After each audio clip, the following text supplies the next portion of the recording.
Hello everyone, welcome back to the 80slashers.com YouTube channel.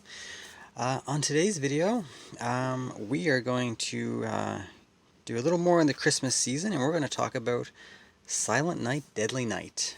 Now, I have to say, I'm really happy to be talking about this film. Not only because it's Christmas time, I'm already well into the Christmas spirit. We just did Christmas Evil. Now we're gonna do this film. But the main reason I'm so happy to be watching this movie again and reviewing this film, because if you've been keeping track of the channel, the last few movies I've reviewed have been, like I said, Christmas Evil, Mountaintop Motel Massacre, and I believe New York Ripper.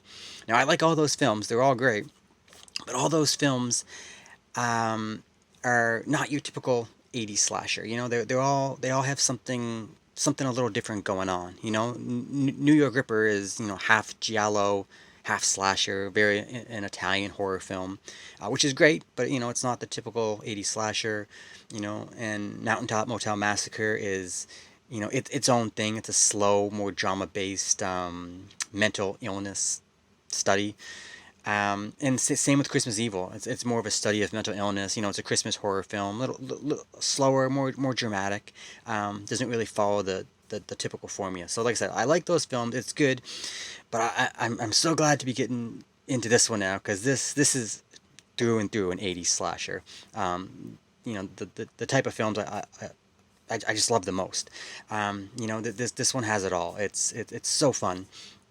Um, so yeah, I'm really excited to be talking about this. Now, this is a film from 1984. Now, if you're not familiar with this film, this is actually a very, very controversial film at the time. Not so much now. Now it's more of a cult classic. But at the time in 1984, this was very controversial upon its release. It was released in, I believe, early November of '84. Just before the Christmas season, and they had a pretty good advertising campaign for this, like TV spots and obviously trailers and whatnot. And these commercials and ad TV spots, they were running them on TV between the commercial breaks of like stuff like Three's Company and like Little House on the Prairie. And so kids were watching these shows, and then the commercials would come on and would show footage of Santa Claus, someone dressed as Santa Claus, killing people. And it was freaking kids out, terrifying them of Santa. And the parents, and all these like parent groups and organizations were getting super upset. And they started protesting, and it got crazy. It got out of hand. And what resulted in happening was this film got pulled from the theaters, and the TV, the commercials and the TV spots all got pulled like crazy. But back in the early mid '80s, that's the kind of thing these parents were doing. They were looking out for their kids, and everyone's a lot more sensitive. And yeah, so this film, the budget on this film was, I believe, around $750,000, and it was only in the theater for just over a week. And in that week, it made $2.5 million in just one week. So it did really well. People went and saw it, whether or not they liked it. I don't think it got really good critical responses, but or reviews. But it did well in that week, and then everything got pulled. So that, this film kind of played a part in the whole history of the 80s slasher genre. When we get to 1985, this film affected 1985, but we'll get to that. I'm going to do a series on, years in review retrospective. So we'll get to that when we get to 84 and 85. But yeah, just a little brief synopsis, history of this film. So we're going to get into this. So what we're going to do, we're going to talk about the plot, we're going to talk about the location, setting, we're going to talk about the kills, the nudity, the Blu-ray itself, and we'll get into some final thoughts. So yeah, so let's talk about the plot of this film. All right, so this film, it starts in 1971.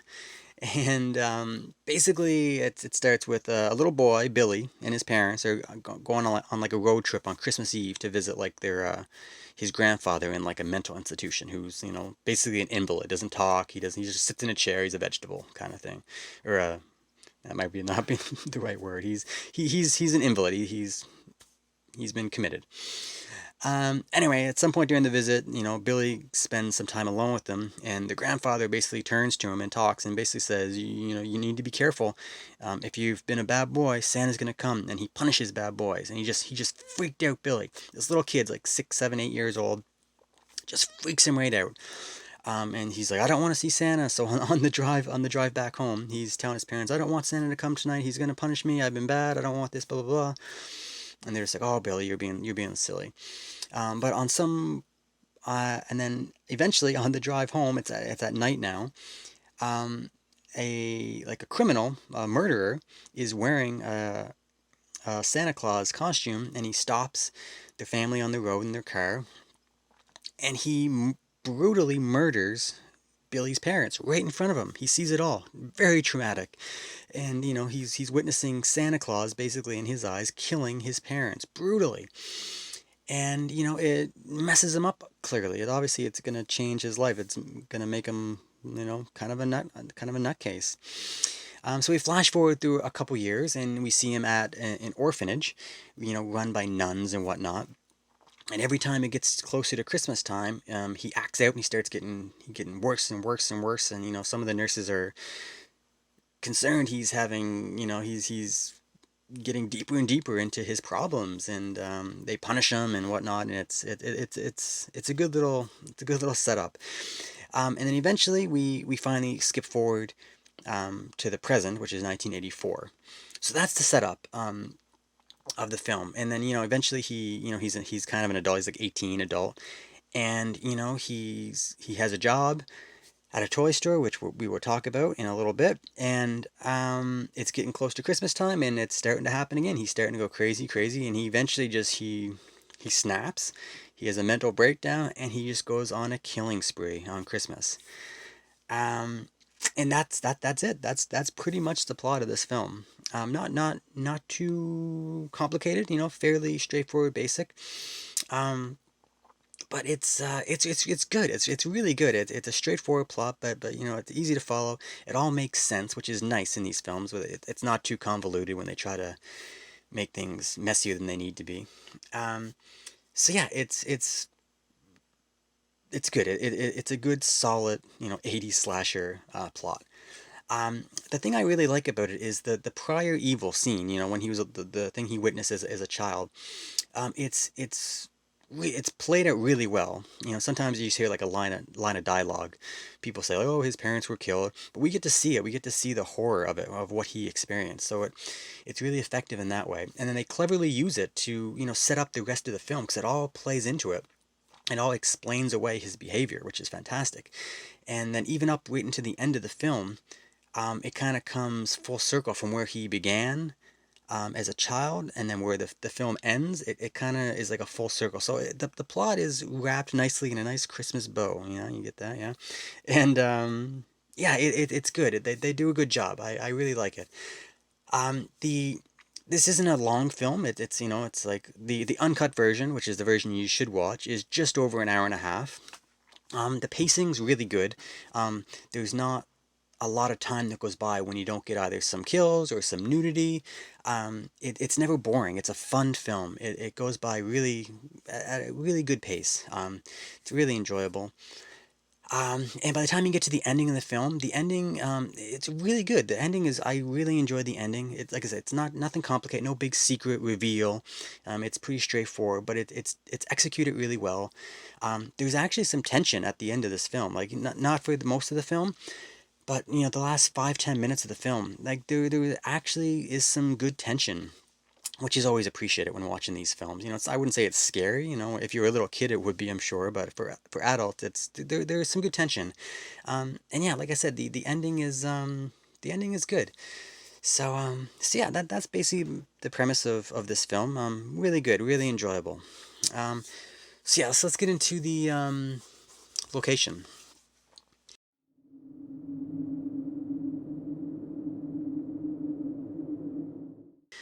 All right, so this film, the location and the setting for this film is great. Now, first off, on like a kind of like a macro level, the film itself is filmed in Utah, up in the mountains of Utah at winter Christmas time.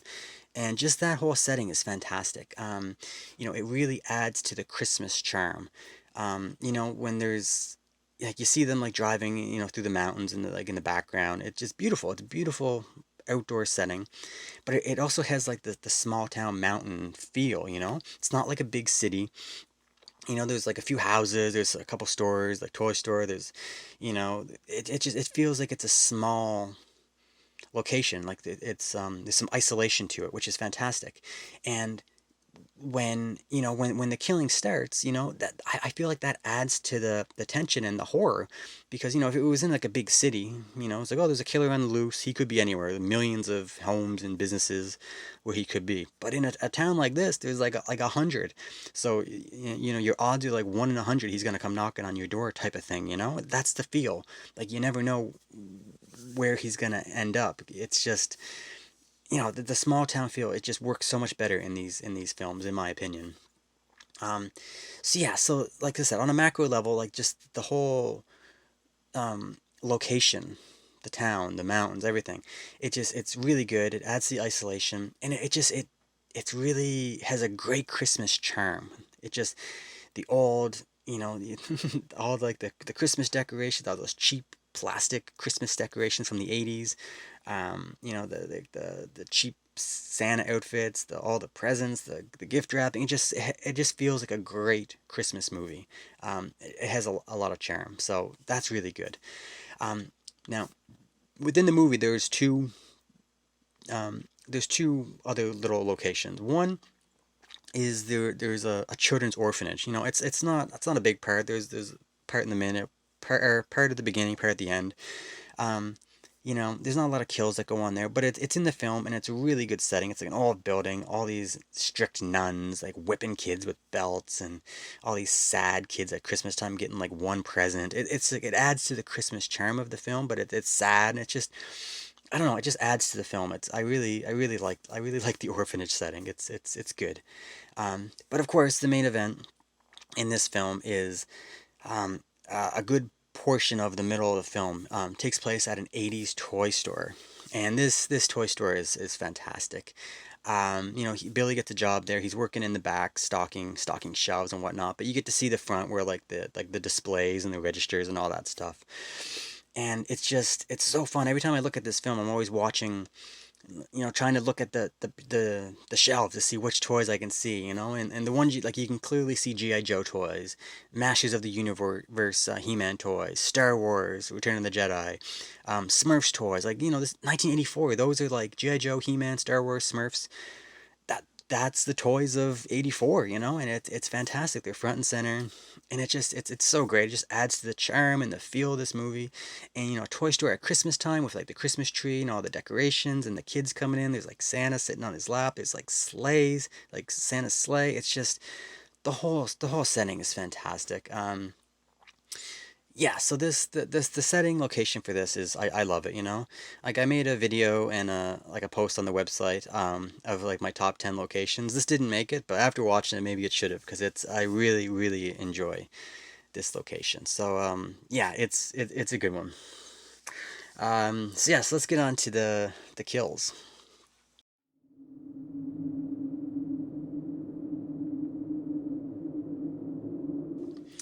All right, the kills in this film are fantastic. They're really good. There's quite a few kills. Um, I don't I don't know how many off the top of my head, but I'd say there's, probably close to 10 people getting killed in this film, which is a good number for an 80s slasher. There's practical effects in this. A lot of the kills happen on-screen kills. There is a couple that happen, they happen off screen, and then you see like the after effect of the kill. But even though those after effect kills use practical effects, and they're done really well, everything is really good. Especially this is especially in the uncut version. This is what this version is. So if you don't have this copy, or you don't have a way to see the uncut version, I really recommend it. We'll talk more about that a little later, but yeah, for this version, the kills are fantastic. There's really good variety. You get like throat slashings, you get hammers to the head, um, you get arrows being shot at people, someone getting hung. You get a decapitation in this film, and there's a very infamous deer antler kill. It's the highlight of this film. Yeah, the antler kill. I don't want to get into too many spoilers because if for those who haven't seen it. But the antler kill, it's not only is it an amazing kill, especially in the uncut version, but it's so visual. Like there's a couple shots with the camera just lingers on the, and it's man, just the way it was filmed, and it's long. Like it's not just the kill itself. There's like after the shot shows the victim after the kill. It's beautiful. If you can say beautiful kill, but it's very visual, very well done. So yeah, I love the kills in this film. Um, Good variety, good practical effects, some infamous ones. It has it all for the kills, so no complaints for the kills within this film. So yeah, so let's get on to the nudity.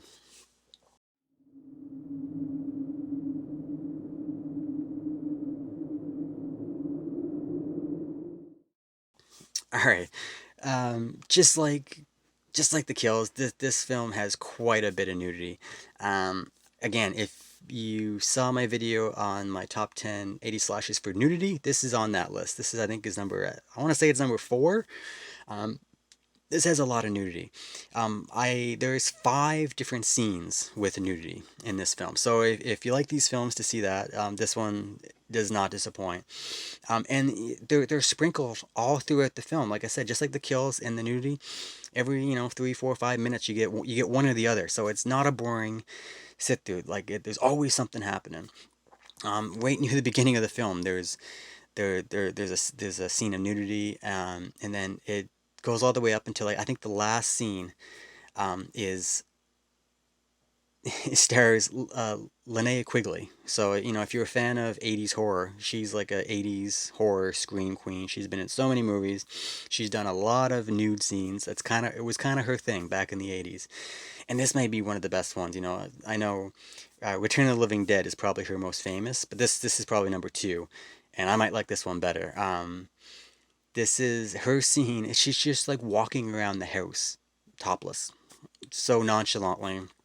And then she, she's not a main character, so it's not really a spoiler, but she meets her end from Billy, and it's the nudity is incorporated into the kill, and after she's dead, you see her new naked body, and it's just there's a couple of visual things. It's just it's an incredible scene. I love Linnea Quigley's scene in this, for the nudity, for the kill. It's just everything. It's fantastic. It's one of the best I've ever seen in the genre. It's so memorable. Um, yeah, so if you're looking for nudity, and it's this you could do worse. This is a good one. This isn't the best, but it's up there. Like I said, I think I had it as number four. So this is a good one. All right, so let's move on to talk about the Blu-ray.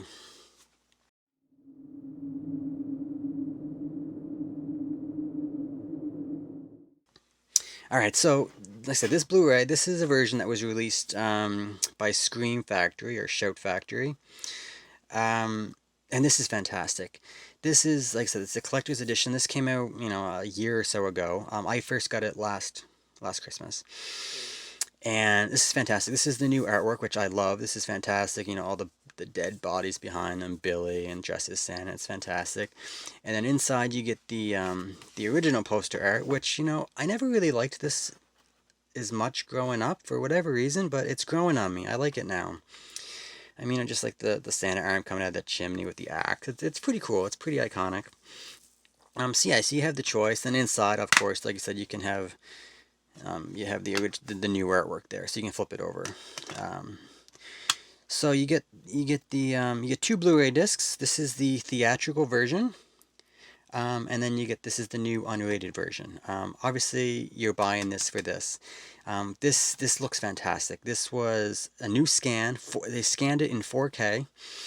This is this is a new scan as well. I don't think it's 4K, just a new HD scan. So, but if you have this set, I don't know why you would watch this. This is the version you want.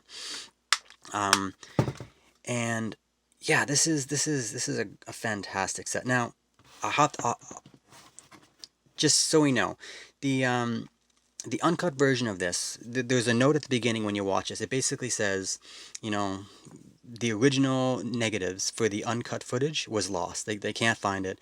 So they took the like the cheap versions, I don't know, it was like a VHS copy or whatever it was, and they tried to color correct it and scan it as much as they did to match the original footage. But whenever it flips over to the uncut footage, you can tell there's a noticeable difference.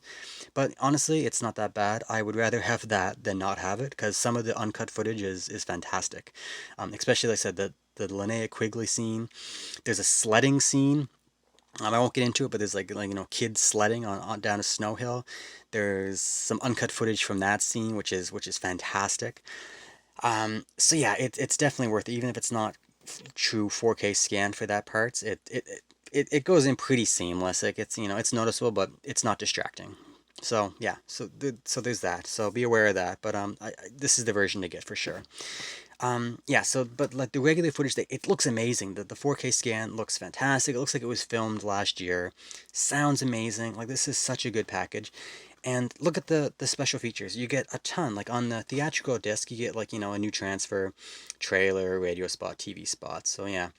But on disc 2 with the unrated version, you get the new 4K scan.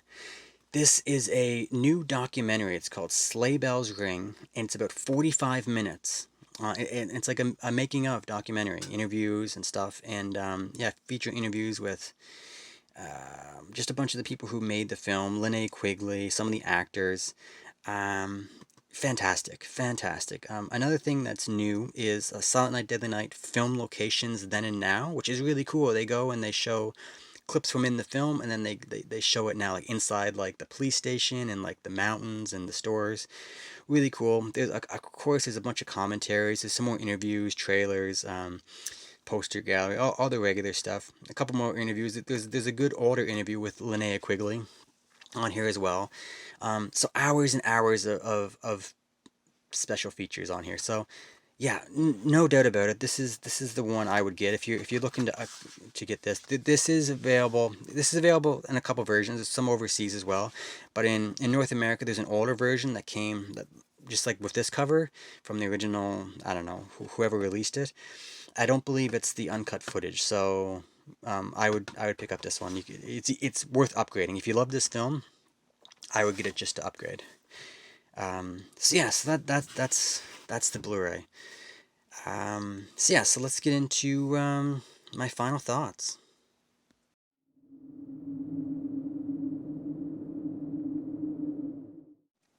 All right, so Silent Night, Deadly Night.